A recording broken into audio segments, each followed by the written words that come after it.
Di video ini, Alirosa Channel membahas latihan soal integritas dan kepribadian. Soal nomor 1.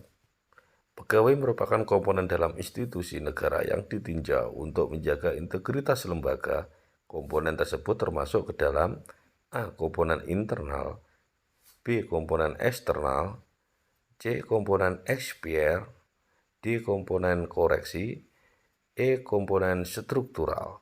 Jawaban soal nomor 1 adalah A. Komponen eksternal. Soal nomor 2. Perlunya transparansi kinerja agar terhindar dari konflik kepentingan dan cara terbaik untuk menghindari dari penyuapan merupakan kegiatan untuk membentuk A. Sistem anti korupsi, B. Budaya organisasi, C. Pengelolaan sumber daya manusia, C. Pengelolaan anggaran, E. Karakter pegawai instansi. Jawaban soal nomor 2 adalah B. Budaya organisasi.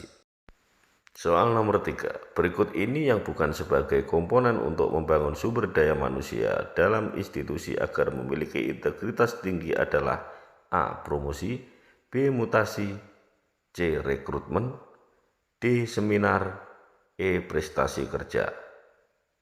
Jawaban soal nomor 3 adalah D. Seminar.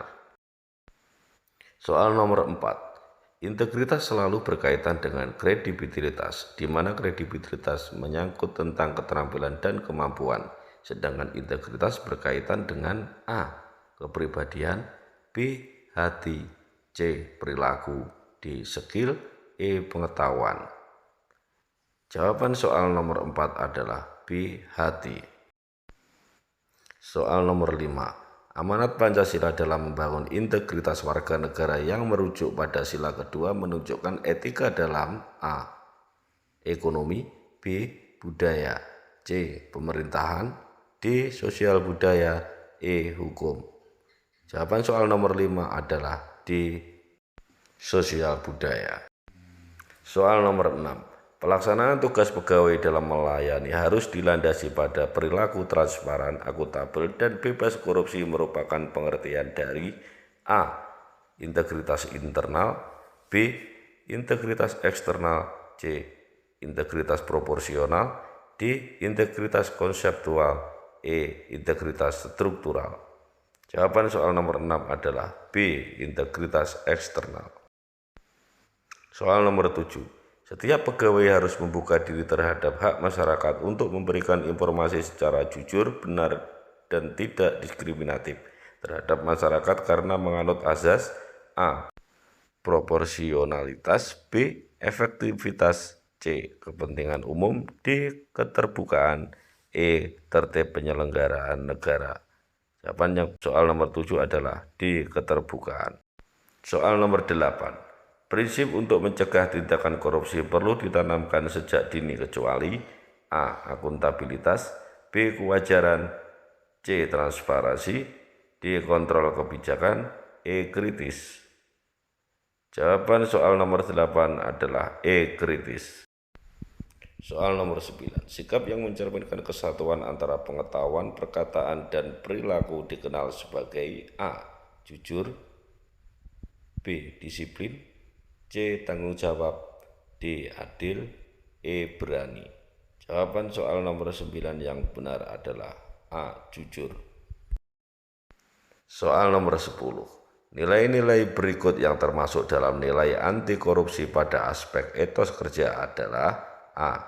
Jujur, tanggung jawab, dan adil, B. Tanggung jawab, peduli, dan mandiri, C. Kerja keras, mandiri, dan sederhana, D. Adil, berani, dan peduli, E. Jujur, disiplin, dan tanggung jawab. Jawaban soal nomor 10 adalah C. Kerja keras, mandiri, dan sederhana. Soal nomor 11. Konsep integritas nasional yang dikonsepsikan oleh KPK terdiri atas A. 5 nilai, B. 6 nilai, C. 7 nilai, D. 8 nilai, E. 9 nilai. Jawaban soal nomor 11 adalah E. 9 nilai. Soal nomor 12. Integritas berdasarkan kompetensi KPK memiliki pengertian bahwa A. bertindak sesuai perkataan dan tindakan sesuai dengan nilai secara konsisten. B. Mutu, sifat, dan keadaan yang digambarkan secara utuh untuk memancarkan kewibawaan. C. Patuh pada kode etik dalam perkataan dan perbuatan. D. Berkepribadian utuh yang merujuk pada nilai moral dan etika. E. Kepribadian yang membawa marwah bangsa dan negara sebagai identitas nasional. Jawaban soal nomor 12 adalah A. Bertindak sesuai perkataan dan tindakan sesuai dengan nilai secara konsisten. Soal nomor 13. Ada 9 nilai integritas dalam anti korupsi yang terbagi dalam 3 aspek, yaitu A. Inti, sikap, dan etos kerja. B. Personal, perilaku, dan norma. C. Kepribadian, agama, dan etos kerja. D. Nilai, norma, dan kepribadian. E. Inti, personal, dan sikap. Jawaban soal nomor 13 adalah A. Inti, sikap, dan etos kerja. Soal nomor 14. KPK sebagai lembaga khusus tindak pidana korupsi memiliki andil dalam perkara korupsi terutama dalam bidang A. Penuntutan. B. Penyidikan. C. Penuntutan sekaligus penyidikan. D. Pemutusan perkara. E. Penyidikan sekaligus pemutusan perkara. Jawaban soal nomor 14 adalah C. Penuntutan sekaligus penyidikan. Soal nomor 15. Keamanan seorang ASN sebagai pejabat publik harus berintegritas tinggi pada nilai A. Kejujuran. B. Kedisiplinan. C. Tanggung jawab. D. Kepedulian. E. Pelayanan publik. Jawaban soal nomor 15 adalah A. Kejujuran. Soal nomor 16. Maksud dari etika merupakan penegakan hukum berkeadilan adalah A. Menumbuhkan tertib sosial, ketenangan, dan peraturan hidup bersama. B. Meningkatkan kesadaran hukum bagi sesama tanpa pandang bulu. C. Persamaan di muka hukum. D. Kepentingan umum bagi seluruh warga negara. E. Bersumber pada Pancasila dan tercipta keadilan sosial. Jawaban soal nomor 16 adalah A. Menumbuhkan tertib sosial, ketenangan, dan peraturan hidup bersama. Soal nomor 17. Nilai kejujuran, toleransi, dan kepedulian merupakan nilai yang terkandung dalam masyarakat yang ditinjau dari sisi A. Sosial budaya. B. Kemanusiaan. C. Agama. D. Adat istiadat. E. Personal. Jawaban soal nomor 17 adalah A. Sosial budaya. Soal nomor 18, tindakan vandalisme merupakan contoh tindakan yang tidak terpuji karena tergolong sebagai tindakan A. Kriminalitas. B. Amoral. C. Seksualitas. D. Bullying. E. Toleransi. Jawaban soal nomor 18 adalah A. Kriminalitas. Soal nomor 19. Hal yang paling sulit untuk menjadi manusia yang berintegritas adalah A. Perilaku jujur. B. Tanggung jawab. C. Disiplin. D. Konsistensi. E. Percaya terhadap orang lain. Jawaban soal nomor 19 adalah D. Konsistensi.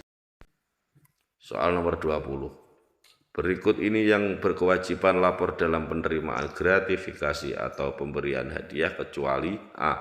Pejabat lembaga tinggi negara. B. Pejabat negara lembaga tertinggi. C. Menteri. D. Hakim. E. Jaksa. Jawaban soal nomor 20 adalah E. Jaksa.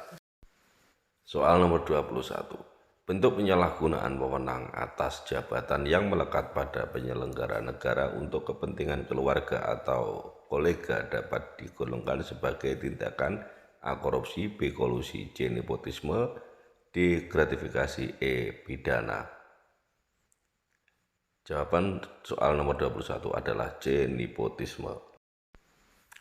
Soal nomor 22. Baik buruknya perilaku seorang penyelenggara negara dalam menjalankan tugas dan kewenangannya dapat dilihat dari 2 aspek, yaitu A. Integritas dan komitmen. B. Kinerja dan komitmen. C. Prestasi dan integritas. D. Etika dan perilaku. E. Norma dan etika. Jawaban soal nomor 22 adalah A. Integritas dan komitmen. Soal nomor 23. Keteladanan seseorang pemimpin jelas diperlukan demi terwujudnya kepemimpinan dan kebijakan yang baik dan benar. Istilah tersebut dalam falsafah Jawa dikenal dengan A. Tutwuri Handayani, B. Ing Ngarsa Sung Tulodo, C. Ing Madya Mangunkarsa, D. Sengkut Gemerenggut, E. Dumadi Tumrap Sesami. Jawaban soal nomor 23 adalah B. Ing Ngarsa Sung Tulodo. Soal nomor 24. Faktor eksternal yang bisa memicu tindak pidana korupsi kecuali A. Politik, B. Hukum, C. Sosial budaya, D. Organisasi, E. Ekonomi. Jawaban soal nomor 24 adalah C. Sosial budaya. Soal nomor 25. Indikator seseorang dalam menilai baik dan buruk merupakan tendensi dari nilai A. Norma, B. Moral, C. Etika, D. Estetika, E. Kesusilaan. Jawaban soal nomor 25 adalah B. Moral.